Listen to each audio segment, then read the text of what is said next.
The Hollow Choir. People in Ashmore spoke about Blackbriar Forest the same way sailors spoke about the sea, with respect, with fear, and with the understanding that if it wanted you badly enough, it would keep you.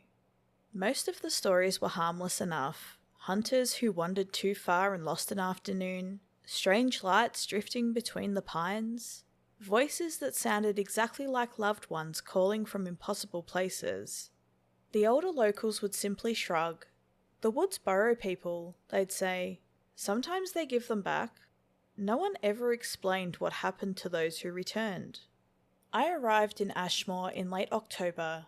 As a freelance photographer, I chased abandoned places for magazines and online publications. Forgotten churches, derelict hospitals, mining towns reclaimed by nature. Blackbriar Forest had become something of a fascination online after hikers posted photos of enormous stone circles deep inside the reserve. No one seemed able to locate them again. The GPS coordinates never matched. That alone was enough to get my attention. The locals, however, were less enthusiastic. The waitress at the diner froze when I mentioned Blackbriar. "You stay on the marked paths." "I've been through worse." She leaned closer. "I am serious." "What happens?" Her eyes drifted towards the rain streaking across the windows. "They hear you before you hear them." The forest welcomed me with silence. No birds, no insects. Even the wind seemed reluctant to enter. Towering pines blocked the afternoon light until everything existed in perpetual dusk. My GPS lost signal within 20 minutes. I wasn't worried. That happens all the time, right? I'd marked my route with bright orange ribbons tied around branches every 100 feet. Simple, reliable, impossible to lose. Or so I thought. When I looked behind me an hour later, every single ribbon was gone. I searched for one. Nothing. Not one remained. As if someone had quietly followed me, collecting them.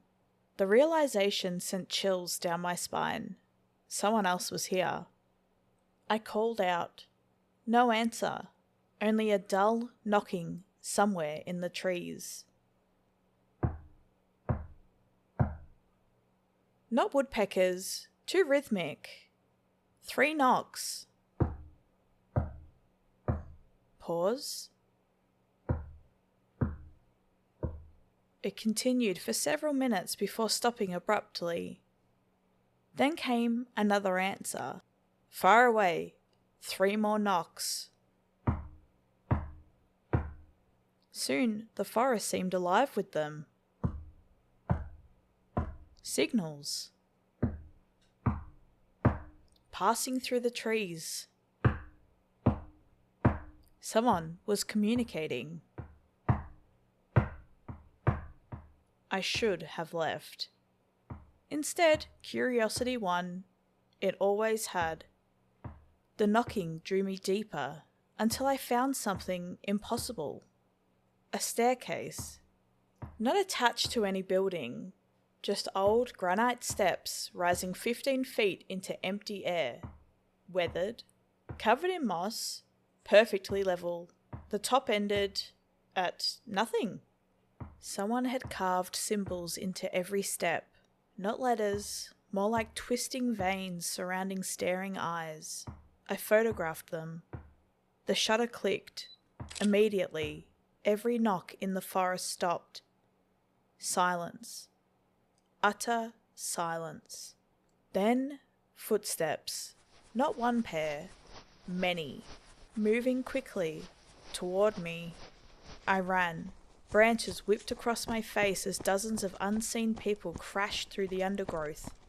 I never saw them, only glimpses of red robes slipping behind trees. Always just beyond clear vision. They never call out, never shouted. They simply kept pace, waiting. I stumbled into a clearing. The stone circle from the photographs, only much larger. 30-foot monoliths surrounded an altar carved from black rock. Hundreds of candles burned despite the steady rain. Around the altar knelt perhaps 60 figures. Everyone wore identical red robes stained dark around the sleeves. Their masks were made of deer skulls.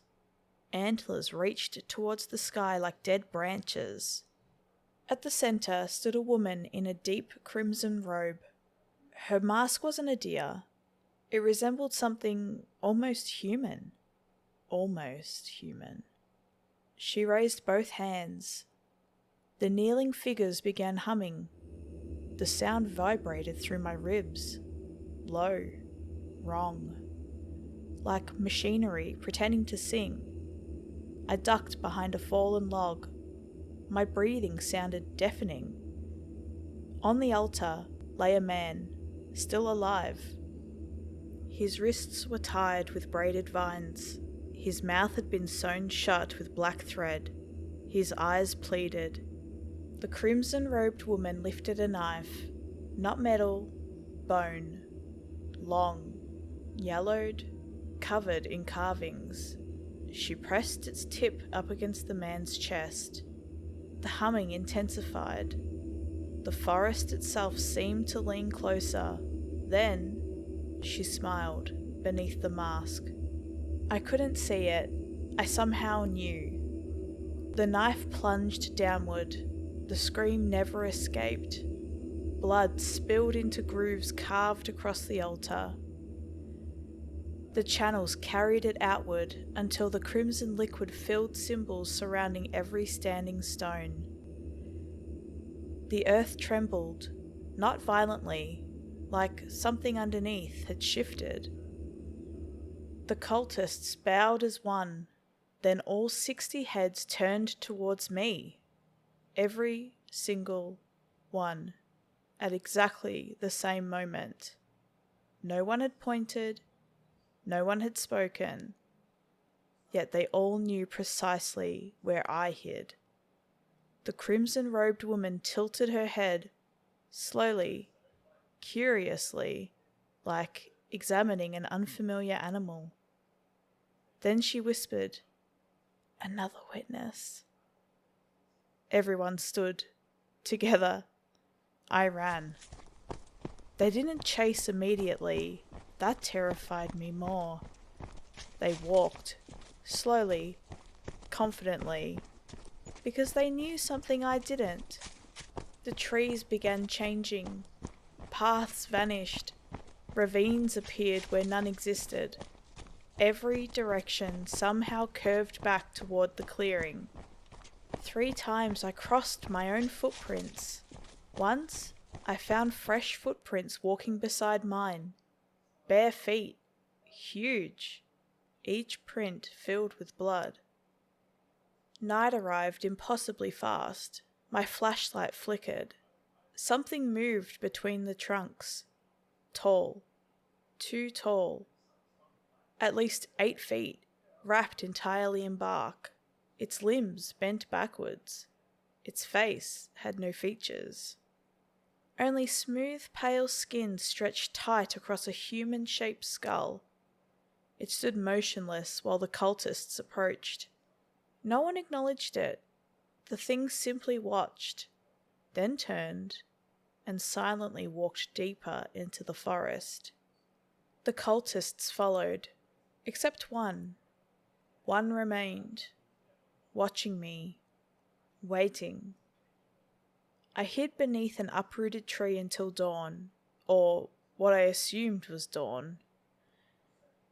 The forest never truly brightened. Hours passed, nothing moved. Finally, I crawled out. The clearing had disappeared. No stone circle, no altar, only untouched woodland. I almost convinced myself none of it had happened. Then I found blood. Fresh, still warm. I followed a stream downhill. Water always led somewhere. Eventually, I reached an old dirt road. Relief flooded through me. Then I saw the truck, my truck, parked exactly where I'd left it, except someone had washed it. Mud gone. Windows were spotless. On the windshield rested a folded piece of paper. It contained only one sentence. "Thank you for attending tonight's offering." Beneath it, a photograph. One I hadn't taken. It showed me hiding behind the fallen log, taken from only a few feet away. I drove without stopping. I never looked back, never returned. Months had passed, nightmares faded, life resumed. And then the emails started. Anonymous, blank subject lines, each contained a single photograph. Me buying groceries, me asleep through my apartment window, me sitting in traffic, always taken from nearby, always impossible to notice. There was no text, only images. They arrived every full moon, one each month, without fail. Police traced nothing. No sender, no location, nothing. After nearly a year, they stopped. I believed it was finally over. Until last week. A package arrived. No return address, and inside lay a red robe, freshly cleaned, folded neatly, along with a deer skull mask, and beneath it, another note. The choir remembers every witness. The next offering requires your voice. I haven't slept since. Someone knocks on my apartment wall every night. 3 times. Always 3. No matter which room I'm in, the knocking comes from the other side. When I open the door, no one is there. This morning, I found pine needles scattered across my bedroom floor. I live on the 12th floor. The windows were locked. The smell of damp earth filled the apartment. When I looked in the bathroom mirror, there was dried mud on the back of my neck. Not much, just enough to write a single symbol. The same one carved into the impossible staircase. I've scrubbed until my skin bled. It won't come off. Tonight is the full moon. The knocking has already started. And just a few minutes ago, I looked over the city. Hundreds of people were walking the sidewalks below. Most never looked up, but 60 of them did. All at once. Everyone wore a red hood. Everyone stood perfectly still in the middle of the crowd, waiting, watching, patient, as though they already know something I don't. The forest borrowed me once. I think it's finally come to collect what it forgot.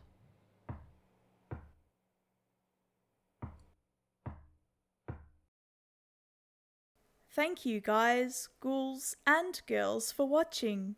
Please feel free to connect with me on my Discord server, and if you want to watch me live, check out my Twitch channel. I am very active on both platforms and even have scheduled streams. I would absolutely love to see you there. Links to my other social media platforms are in the description below.